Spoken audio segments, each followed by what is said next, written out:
নমস্কার, আমি সুলেখা। তোমরা দেখছো হবি অফ সুলেখা।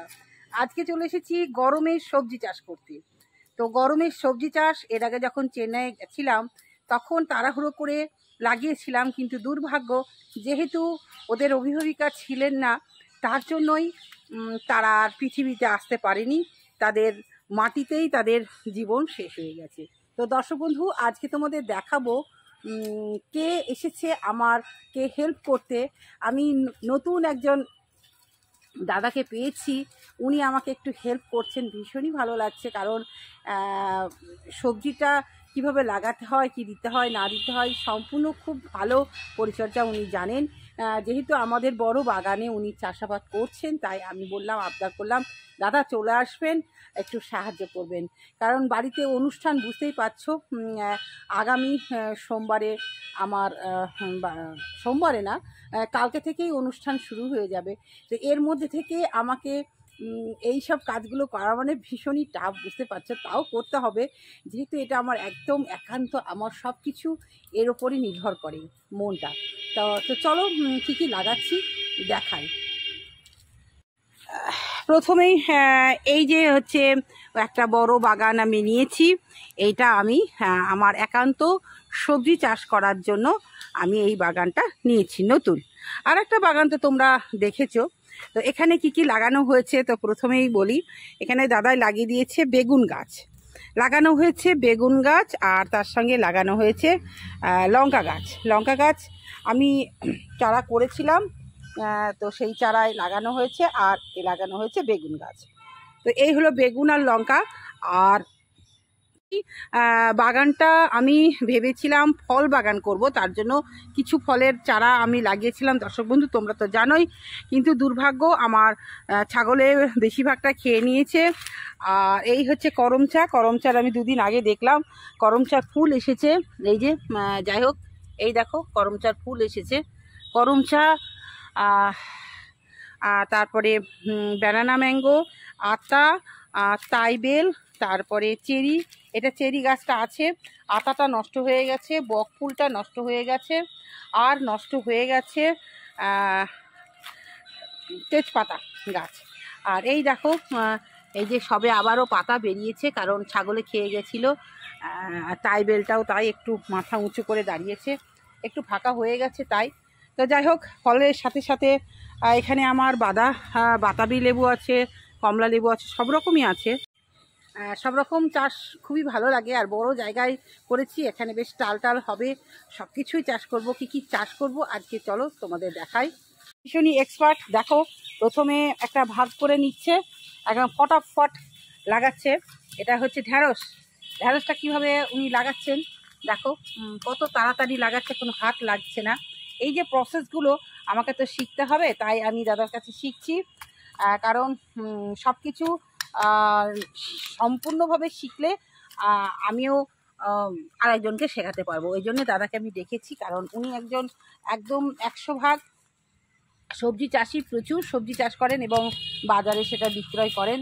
তো আমার যাই হোক ভাগ্যে ওনার সান্নিধ্যে আসার একটা সুযোগ হয়েছে, তাই আমি ওনাকে কল করেছিলাম। দর্শক বন্ধু, কোনোটা ঢ্যাঁড়স লাগানো হচ্ছে। যেহেতু বৃষ্টি হয়ে গেছে, নরম মাটি এটাই হচ্ছে উপযুক্ত। ঢ্যাঁড়স চাষ বলো, শশা, হ্যাঁ কী কী নিয়ে এসেছি অবশ্যই বলবো। এখানে প্রচুর বীজ আছে। দেখো এখানে এসেছে কলমি, লাল শাক, নোটে শাক, সবুজ শাক, তার সঙ্গে এসেছে ঢ্যাঁড়স আর হচ্ছে আর শশা আজকে কিনে নিয়ে আসলাম। আর এটা এটা এটা এসেছে, আমি চেন্নাই যখন ছিলাম, চেন্নাইয়ে কি বলবো দর্শক বন্ধু, যা খেয়েছি সেইগুলোই এই দেখো সব নিয়ে এসেছি। ওখানে ছোট্ট ছোট্ট কুমড়ো হয়, সেই কুমড়োর বীজ, বড় লঙ্কা হয়, সেই লঙ্কার বীজ, সবই নিয়ে এসেছি। মোটামুটি লাগাবো, গরমে এগুলো লাগাবো। ঢ্যাঁড়স চাষটা দাদা হবে না, এত ঘন ঘন দিচ্ছেন, প্রবলেম হবে না তো? ছোট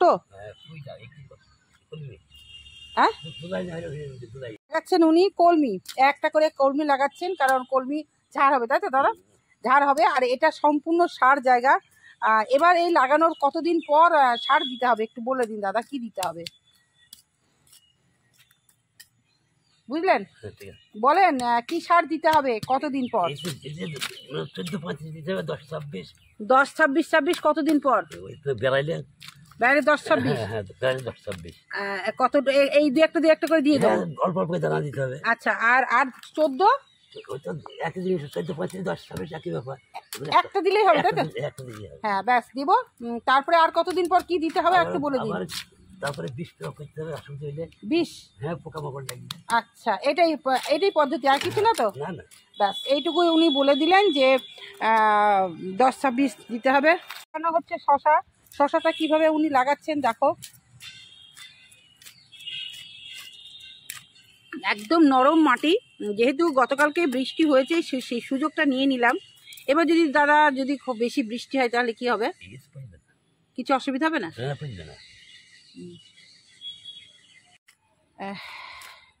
টালটা করে নেব, হয়ে যাক আগে।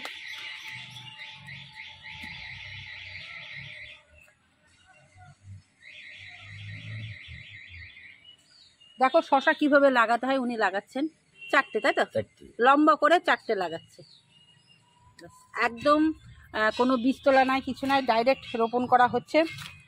এইখান থেকে এতটা দেখতে পাচ্ছ আমার জায়গা, এটা পুরোটা আমি টাল করে দেবো। এখানে হবে শশা, চিচিঙ্গা, তারপরে ঝিঙে।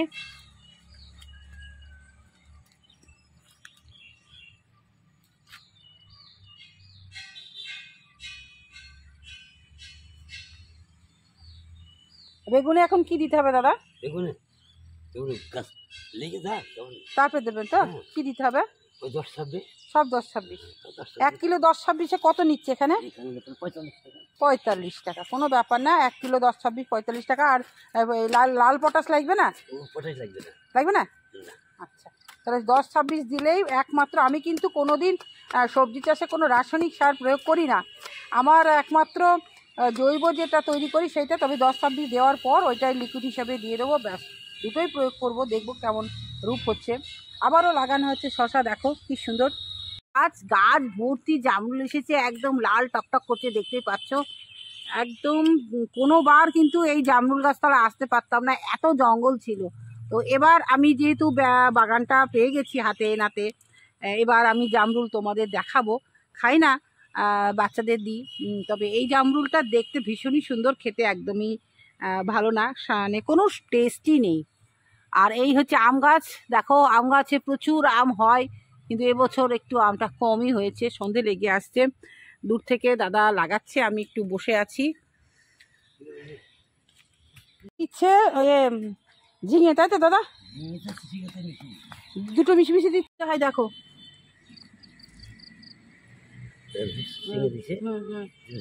আপনার ঘরের বীজ? দাদা আমাকে চিচিঙ্গা আর এটা দিয়েছে, ওই তোমার ঝিঙে। ছোট সাইজ না বড় সাইজ? বাহ, খুব ভালো। আর আমি দুটো বীজ নিয়ে আসি, 10 টাকা নেয়, কিন্তু দাদা আমাকে দিয়েছে। ফলন হলে আগেই প্রথমে দাদাকে খাওয়াবো বলেই দিয়েছি যে আমার এই সবজি চাষে আপনি যে চাষটা করছেন আমি কিন্তু আপনাকে প্রথমে খাওয়াবো। আমার ভীষণই ভালো লাগে যে ঝিঙে ঝুলবে, চিচিঙ্গা ঝুলবে, অনেক দিনের স্বপ্ন, এটা পূর্ণ হতে চলেছে। টালটা যদি ভালো করে করতে পারি ভীষণই ভালো লাগবে।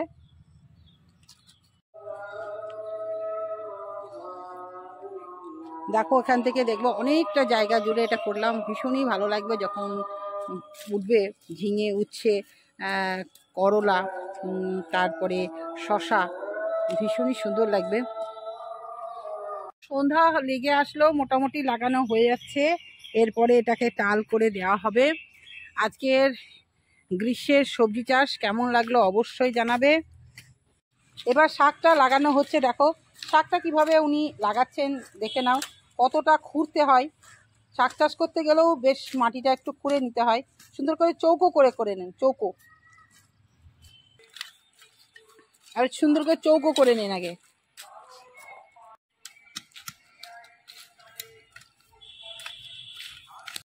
কেমন করে ছিটাতেন? প্রথমে খুঁড়ে নিয়ে তারপরে ছিটিয়ে দিয়ে তারপরে আবার ঢেকে দিতে হয়। দেখো প্রসেসটা কিন্তু খুব সুন্দর দেখছেন দাদা, খুব ভালো লাগলো।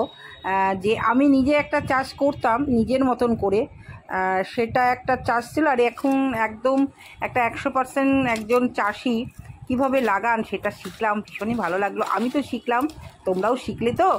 এইভাবেই কিন্তু গ্রীষ্মের সবজি চাষ করতে হয়। তো এখানে যেহেতু 3 রকমের আছে, সাদা, লাল আর সবুজ, 3 রকমের শাক আমি প্রত্যেক বছরই লাগাই, এবছরও লাগাচ্ছি দর্শক বন্ধু। সন্ধ্যা হয়ে আসছে, ওদিকে নোটে আছে 4 রকমের শাক লাগানো হলো, ঢেঁড়স হলো, শশা, উচ্ছে, তারপরে চিচিঙ্গা, তারপরে ঝিঙে, অনেক কিছু লাগানো হলো। ভীষণই ভালো লাগলো, খুব খুব খুব খুশি আমি যে আমার একটা টেনশন ছিল যে গ্রীষ্মের সবজি লাগানো হবে কিনা, যথারীতি হয়ে গেল। একটা কথা বলি দর্শক বন্ধু, যারা হবি অফ সুলেখা চ্যানেল দেখো তাদের উদ্দেশ্যে একটা কথাই বলবো। তোমরা তো জানো যে আমার একমাত্র পুত্র শান বাবা জীবনের বিবাহ আগামী সপ্তাহে। তো যেহেতু হবি অফ সুলেখা একটা গাছ রিলেটেড চ্যানেল, তাই এখানে আমি কিছু দিতে পারি না। কিন্তু আর একটা চ্যানেল আমার আছে, তোমরা জানো কি না জানি না, সেটা হচ্ছে হবি অফ সুলেখা ব্লগ। তো যদি কারোর বিবাহ যে অনুষ্ঠানটা হবে, সেই অনুষ্ঠানটা যদি দেখতে চাও তাহলে অবশ্যই আজই সাবস্ক্রাইব করে নাও হবি অফ সুলেখা ব্লগ। সেই হবি অফ সুলেখা ব্লগে কিন্তু প্রতিটা মুহূর্ত, আনন্দের মুহূর্ত তোমাদের শেয়ার করব। কারণ আমি মনে করি আমার চ্যানেলের সঙ্গে জড়িত যে বন্ধুরা আছে আমার আত্মীয়, আত্মার সঙ্গে তাদের মিল হয়েছে বলে তারাই আমার আত্মীয়। তাই নতুন করে যারা আছো তারা যদি দেখতে চাও অবশ্যই চ্যানেলটাকে সাবস্ক্রাইব করো। একটা প্রথম পর্ব দেওয়া হয়ে গেছে, আশীর্বাদ, তারপরে কেনাকাটা প্রথম পর্ব হয়ে গেছে। আগামীকালকে আর একটা অনুষ্ঠান আসছে, সেটাও দেবো। তারপরে প্রতিদিনই একটা ছোট ছোট করে অনুষ্ঠান আসবে, দেব। আর আজকের এই সবজি চাষটা কেমন লাগলো, এই যে দাদা এসেছেন আমাকে হেল্প করছেন, ভীষণই ভালো লাগছে। কারণ আমার একদম মানে 2 হাত সবসময় চলতো, আমি ছিলাম সব্যসাচী, কিন্তু বর্তমানে শারীরিক সমস্যা হওয়ার জন্য কিছু কাজ করতে পারছি না। তার জন্য আল্লাহ বলো ভগবান বলো দাদাকে পাঠিয়ে দিয়েছে। আমার ভীষণই ভালো লাগছে যে না নতুন করে সবজি চাষ সম্পর্কে কিছু ধারণা লাভ করতে পারবো। তোমাদের কেমন লাগলো অবশ্যই জানাবে। আবারও ফিরে আসবো নতুন কিছু নিয়ে। আজকে এইটুকুই, টাটা। সকলে খুব ভালো থেকো। আবারও বলবো সবুজের সাথে থেকো।